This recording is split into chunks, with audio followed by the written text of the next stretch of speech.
திருச்சி மாவட்டம் நத்தஷா பள்ளிவாசல், ஜீவா நகர், வள்ளுவர் நகர் உள்ளிட்ட பகுதி மக்களுக்கு நடைபெற்ற உங்களுடன் ஸ்டாலின் முகாமினை அமைச்சர் அன்பில் மகேஷ் பொய்யாமொழி தொடங்கி வைத்தார்.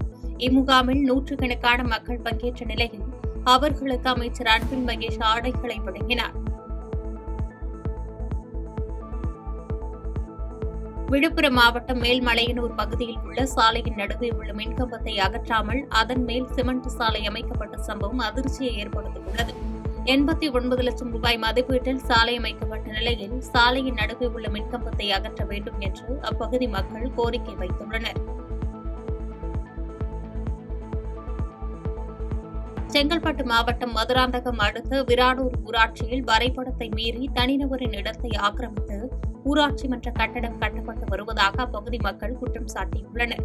இதற்கு உடந்தையாக திமுக ஊராட்சி மன்ற தலைவர் இளவரசி ஜெயசீலன் செயல்படுவதாக கூறி பலமுறை மனு அளித்தும் மாவட்ட ஆட்சியர் நடவடிக்கை எடுக்காததால் அரசு தகுந்த நடவடிக்கை எடுக்க வேண்டும் என்று பொதுமக்கள் கோரிக்கை வைத்துள்ளனர். வரைபடத்தை மீறி என்னுடைய அனுபவத்துல ஒரு 1.5 சென்ட் 2 சென்ட் நான் வச்சுக்கிறேன். அதில் ஊராட்சி மன்ற தலைவருக்கு நான் போட்டிட்டு தோல்வியை கண்டதுனால எனக்கு எதிர்ப்பாக நின்று வெற்றி பெற்ற ஊராட்சி மன்ற தலைவர் இளவரசி ஜெயசீலன் அவர்கள் என்னை கழுப்புணர்ச்சி காரணமாக அந்த இடத்துல உனக்கு இடம் கிடையாது அப்படின்னு சொல்லி நான் 40-50 காலமாக என்னுடைய பாட்டன் ஜமீன் அனுபவத்திலிருந்து வச்சிருந்த இடத்தை அபகரித்து ஊராட்சி மன்ற கட்டடம் கட்டுவதற்கு முயற்சி பண்ணுறார். நான் வழியை மாற்றி வைக்க சொல்றேன். என்னுடைய அனுபவத்தில் இருக்கிற இடத்துல வைக்கிறாரு. இப்போ மாவட்ட ஆட்சியர் இதுல தலையிட்டு மேப்ல என்ன வரைபடம் கொடுத்துக்கிறாங்களோ அது பிரகாரம் இந்த கட்டடத்துக்கு நான் முழு ஆதரவு கொடுக்குறேன். ஈரோட்டில் பட்டியலின மக்கள் குறித்து அவதூறாக பேசியதாக கூறி அதிமுக செய்தி தொடர்பாளர் கோவை சத்யனுக்கு எதிராக தமிழ் புலிகள் கட்சியின் சார்பில் கண்டன ஆர்ப்பாட்டம் நடைபெற்றது. சூரம்பட்டி நாள் ரோட்டில் நடைபெற்ற இந்த ஆர்ப்பாட்டத்தில் ஏராளமானோர் கலந்து கொண்டு கோவை சத்யனுக்கு எதிரான கண்டன முழக்கங்களை எழுப்பினர். புதுக்கோட்டை மாவட்டம் மேம்பட்டி அடுத்த தோப்புப்பட்டி கிராமத்தில் அமைந்துள்ள பழனி ஆண்டவர் திருக்கோயிலில் கும்பாபிஷேக திருவிழா வெகு விமர்சையாக கொண்டாடப்பட்டது. இதில் 500க்கும் மேற்பட்ட பக்தர்கள் கலந்து கொண்டு அரோகரா கோஷம் முழங்க சுவாமி தரிசனம் மேற்கொண்டனர். தேனியில் சைபர் குற்றங்கள் மற்றும் பாலியல் குற்றங்களுக்கு எதிராக விழிப்புணர்வை ஏற்படுத்தும் வகையில் மாணவர்கள் பேரணி நடத்தினர். சர்தார் வல்லபாய் பட்டேலின் 150வது பிறந்த நாளை முன்னிட்டு நடத்தப்பட்ட இந்த பேரணியை மாவட்ட காவல் கண்காணிப்பாளர் ஸ்னேகா கொடியசைத்து தொடக்கி வைத்ததோடு இதில் 500க்கும் மேற்பட்ட மாணவர்கள் கலந்து கொண்டனர். கள்ளக்குறிச்சி மாவட்டம் உளுந்தூர்பேட்டை அடுத்த சின்னக்குப்பம் கிராமத்தில் மழைநீர் தேங்கி சாலைகள் சேரும் சகதியமாக காட்சியளிப்பதாக குற்றம் சாட்டி அப்பகுதி மக்கள் வேதனை தெரிவித்ததோடு தெருக்களில் நாற்று நடும் போராட்டத்தில் ஈடுபட்டனர். மேலும் இந்த பகுதியில் மழைநீர் தேங்காத வகையில் சிமெண்ட் சாலை அமைத்து தர வேண்டும் எனவும் பொதுமக்கள் கோரிக்கை விடுத்துள்ளனர். டிஜிட்டல் அரெஸ்ட் என்பது இந்திய சட்டத்திலேயே கிடையாது எனவும் இது தொடர்பாக மர்ம நபர்கள் மிரட்டினால் அதனை நம்ப வேண்டாம் எனவும் புதுச்சேரி சைபர் கிரைம் ஆய்வாளர் தியாகராஜன் தெரிவித்துள்ளார். இது தொடர்பாக அவர் வெளியிட்டுள்ள வீடியோவில் டிஜிட்டல் அரெஸ்ட் எனும் பெயரில் பணம் பறிக்கும் கும்பல் தொடர்பாக விசாரணை நடைபெற்று வருவதாகவும் சந்தேகத்திற்கிடமான குறுஞ்செய்தி வந்தால் அதனை கிளிக் செய்ய வேண்டாம் எனவும் அறிவுறுத்தியுள்ளார். நீங்க அனுப்பின பார்சல்லையோ இல்ல உங்களுக்கு பார்சல்லையோ போதை பொருள் இருந்ததாகவும் வேற ஏதோ இல்லீகல் ஆக்ட் இருந்ததாகவும் அதுமாதிரி உங்க சிம் கார்டு உங்க ஆதார் கார்டு தவறான செயலுக்கு பயன்படுத்துறதாகவும் உங்களை டிஜிட்டல் அரெஸ்ட் பண்றேன்னு சொல்லிட்டு வாட்ஸ்அப் கால்ல மற்ற வீடியோ கால்ல எதிர போலீஸ் ஆபீசர் மேல் பேசி உங்களை டிஜிட்டல் அரெஸ்ட் பண்றேன்னு சொல்லிட்டு மிரட்டுவாங்க. மிரட்டி பணம் பறிச்சிருவாங்க. அப்படி பணம் பறிக்கிற செயல் நிறைய சைபர் கிரைம் வருது. டிஜிட்டல் அரெஸ்ட் என்பது இந்திய சட்டத்திலேயே கிடையாது. யாருமே அந்த டிஜிட்டல் அரெஸ்ட் யாரா பண்ண பேசினாங்கன்னா உடனடியாக போனை கட் பண்ணிட்டு சைபர் கிரைமுக்கு வரும்படி புதுச்சேரி சைபர் கிரைம் வரும்படி கேட்டுக்கொள்கிறேன்.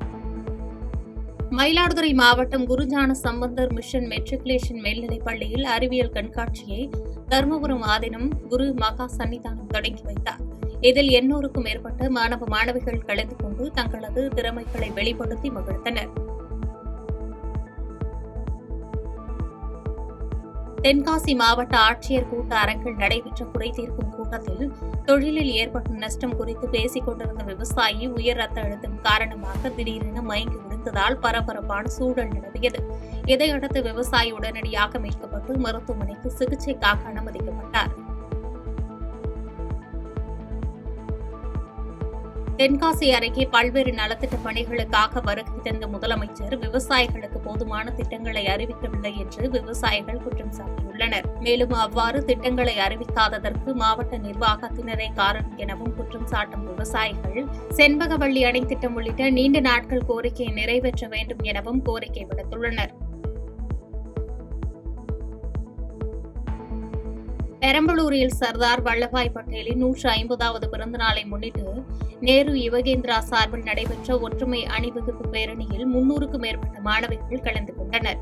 தொடர்ந்து மாணவிகள் ஒற்றுமை உறுதிமொழி ஏற்றுக்கொண்ட நிலையில் கலை நிகழ்ச்சிகள் நடத்தப்பட்டன.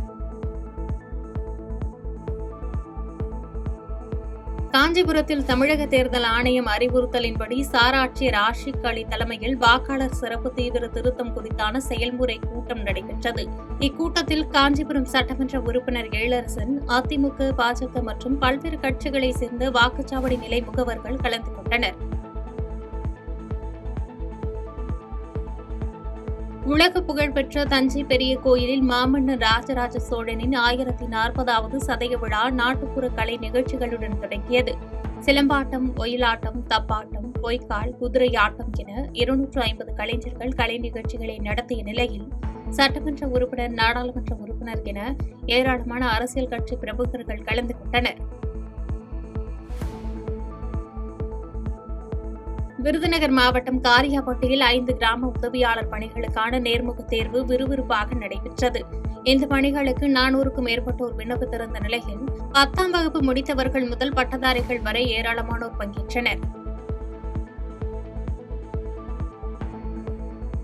விருதுநகர் மாவட்டம் ஸ்ரீவில்லிபுத்தூரில் வழக்கறிஞர் சதீஷ்குமார் என்பவர் மீது சமூக வலைதளங்களில் அவதூறு பரப்பியதாக கைது செய்யப்பட்ட முத்துகிருஷ்ணன் என்ற குற்றவாளியை தப்பிக்கவிட்ட காவல்துறையை கண்டித்து மாவட்ட வழக்கறிஞர்கள் பணி புறக்கணிப்பு போராட்டத்தில் ஈடுபட்டனர். மேலும் ஸ்ரீவில்லிபுத்தூர் சிவகாசி சாலையில் வழக்கறிஞர்கள் சாலை மறியல் போராட்டத்தில் ஈடுபட்டதால் பரபரப்பான சூழல் நிலவியது.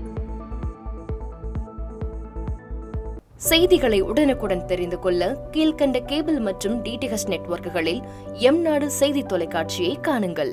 பாதகம் செய்பவரை கண்டால் நாம் பயம் கொள்ளலாகாது பாப்பா.